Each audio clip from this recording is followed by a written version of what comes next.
밤하늘을 올려다본 적이 있으십니까? 셀 수 없이 반짝이는 별빛들을 보며 우리는 아주 자연스럽게 한 가지 질문을 떠올리게 됩니다. 이 거대한 우주는 대체 언제 시작되었고 또 언제 끝나는 것일까?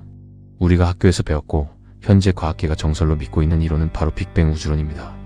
138억 년 전 상상할 수 없을 만큼 작고 뜨거운 한 점이 폭발하여 지금의 우주가 만들어졌다는 것이죠. 그렇다면 여기서 또 다른 질문이 꼬리를 뭅니다. 빅뱅 이전에는 무엇이 있었을까요? 모든 것이 시작되기 전의 시간, 그리고 우주가 팽창을 멈추고 차갑게 식어버린 그 아득한 결말의 끝에는 과연 무엇이 기다리고 있을까요? 현대 물리학자들은 이 거대한 질문에 답을 찾기 위해 필사적으로 매달렸습니다. 그리고 2020년 노벨 물리학상을 수상한 세계적인 석학은 인류의 우주관을 송두리째 뒤흔들 충격적인 가설을 발표합니다. 우주의 끝은 완전한 죽음이 아니라 새로운 빅뱅을 알리는 시작점일 뿐이라는 것입니다. 그런데 이 놀라운 현대 과학의 최전선에서 우리는 믿기 힘든 기시감을 느끼게 됩니다. 지금으로부터 2500년 전 망원경도 입자가 솟기도 없던 고대 인도에서 한 수행자가 보리수나무 아래에서 깨달았던 진리, 석가모니가 설파했던 생과 사의 거대한 수레바퀴, 바로 윤의 사상과 너무나도 똑같이 닮아있기 때문입니다. 최첨단 양자역학과 상대성 이론이 도달한 우주의 종착지가 어떻게 2500년 전 고대 종교의 우주관과 완벽하게 일치하는 것일까요? 오늘 우리는 과학과 철학이 만나는 가장 경이롭고 미스터리한 교차점, 우주의 거대한 순환에 대한 이야기를 시작하려 합니다. 이야기를 풀어나가기 위해 먼저 현대 물리학이 마주한 거대한 장벽에 대해 알아야 합니다. 우주는 지금 이 순간에도 빛보다 빠른 속도로 팽창하고 있습니다. 모든 별과 은하들은 서로 멀어지고 있으며 언젠가 아주 오랜 시간이 흐르면 우주의 모든 에너지는 차갑게 식어버릴 것입니다. 별들은 빛을 잃고 블랙홀마저 모두 증발해버린 뒤 빛 한 점 없는 절대 영도의 텅 빈 공간만이 남게 되는 상태. 과학자들은 이를 연력학적 죽음이라고 부릅니다. 시간마저 의미를 잃어버리는 이 텅 빈 공간은 모든 것의 완전한 끝을 의미했습니다. 하지만 2020년 노벨 물리학상 수상자인 영국의 로저 펠로우즈 교수는 전혀 다른 시각을 제시했습니다. 그가 주창한 등각순환 우주론에 따르면 우주가 극도로 팽창하여 완전히 텅 비어버린 그 죽음의 상태는 역설적으로 모든 질량과 공간의 의미가 사라진 기하학적 특이점과 같아집니다. 쉽게 말해 무한하게 팽창하여 완전히 텅 빈 거대한 우주나 빅뱅 직전에 무한하게 응축된 아주 작은 한 점이나 물리적으로는 똑같은 상태가 된다는 뜻입니다. 즉, 늙고 차갑게 식어버린 우주의 마지막 순간은 새로운 우주를 탄생시키는 거대한 폭발, 새로운 빅뱅의 씨앗이 됩니다. 펠로즈 교수는 이러한 우주의 한 주기를 이온이라고 불렀습니다. 우주가 태어나고 죽고 다시 태어나는 과정이 영원히 반복된다는 이 놀라운 가설은 과학계에 거대한 파장을 일으켰습니다. 그런데 눈을 돌려 2500년 전의 인도를 바라보면 소름 돋도록 흡사한 이야기가 기록되어 있습니다. 석가모니가 말한 불교의 우주관 역시 선형적인 시간관을 부정합니다. 기독교적 세계관이 창조와 종말이라는 직선적인 시간을 믿는다면 불교의 세계관은 처음도 없고 끝도 없는 거대한 원을 그립니다. 불교에서는 우주의 탄생과 소멸을 4가지 단계로 설명합니다. 우주가 생겨나는 성겁, 우주가 안정적으로 유지되는 주겁, 우주가 파괴되어 가는 궤겁, 그리고 모든 것이 텅 비어버린 공겁입니다. 성주계공이라 불리는 이 4가지 단계는 끊임없이 반복되며 이 거대한 우주의 주기를 불교에서는 일대겁이라고 부릅니다. 한 번에 우주가 태어나고 완전히 소멸하여 텅 비어버리기까지의 헤아릴 수 없이 긴 시간. 놀랍게도 텅 비어버린 공겁의 시간이 지나면 그 텅 빈 공간에서 다시 새로운 우주를 잉태하는 미세한 바람이 불어오며 새로운 성겁이 시작된다고 불교 경전은 기록하고 있습니다. 현대 물리학이 말하는 무한한 팽창 뒤에 새로운 빅뱅, 그리고 불교에서 말하는 텅 빈 공겁 이후의 새로운 성겁. 서로 다른 시대를 살았던 과학자와 성자는 어떻게 이토록 똑같은 우주의 그림을 그리고 있는 것일까요? 단순히 비유적인 일치를 넘어서 이 2가지 세계관은 그 작동 원리마저 놀랍도록 닮아 있습니다. 순환 우주론을 반대하던 과학자들은 펠로즈 교수에게 치명적인 질문을 던졌습니다. 만약 이전 우주가 죽고 새로운 우주가 탄생한 것이라면 이전 우주에 존재했던 흔적이 지금의 우주에 조금이라도 남아있어야 하지 않느냐는 것이었습니다.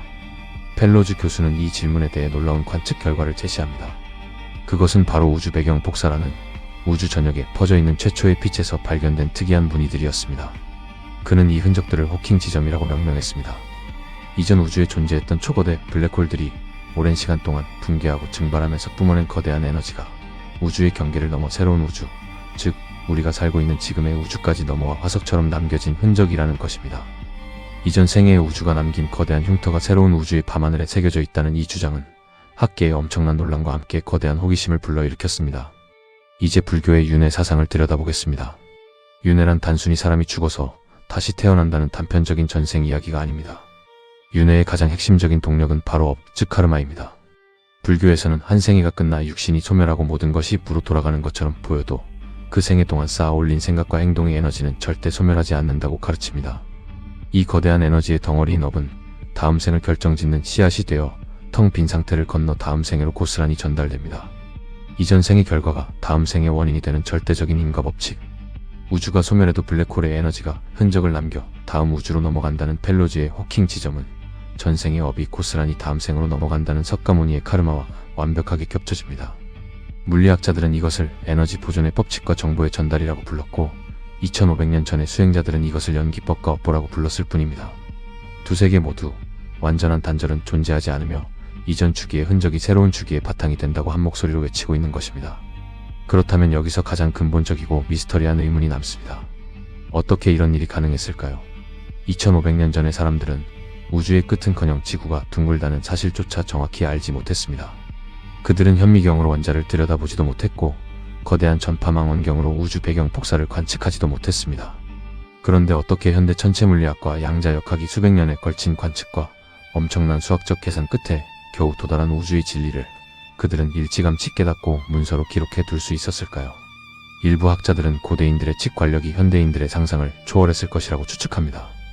인간의 뇌와 의식 자체가 이미 우주의 원리로 구성되어 있기 때문에 극도로 깊은 명상과 수행의 상태에 들어가면 자신의 내면을 관찰하는 것만으로도 거대한 우주의 작동 방식을 꿰뚫어 볼 수 있다는 것입니다. 실제로 현대 양자역학의 개척자 중 한 명인 닐스 보어나 에르빈 슈레딩거 같은 위대한 물리학자들은 동양 철학과 불교 사상에 깊이 심취해 있었습니다. 그들은 입자와 파동이 얽혀있고 관찰자의 의식이 결과에 영향을 미친다는 양자역학의 기괴한 현상들을 설명할 언어를 찾지 못해 절망했을 때 동양의 연기법과 윤회 사상에서 그 철학적 해답을 찾고자 했습니다.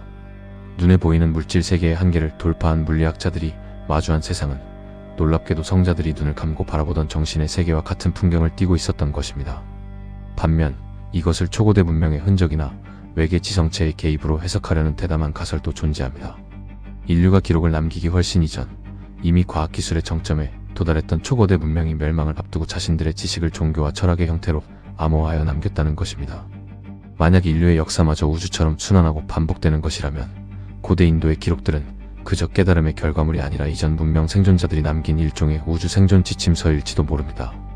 어느 쪽이든 분명한 사실은 현대 과학이 발전하면 할수록 우리는 과거의 지혜를 부정하는 것이 아니라 오히려 고대인들이 남긴 신비로운 기록들이 문자 그대로 과학적 사실이었음을 증명하는 방향으로 나아가고 있다는 점입니다.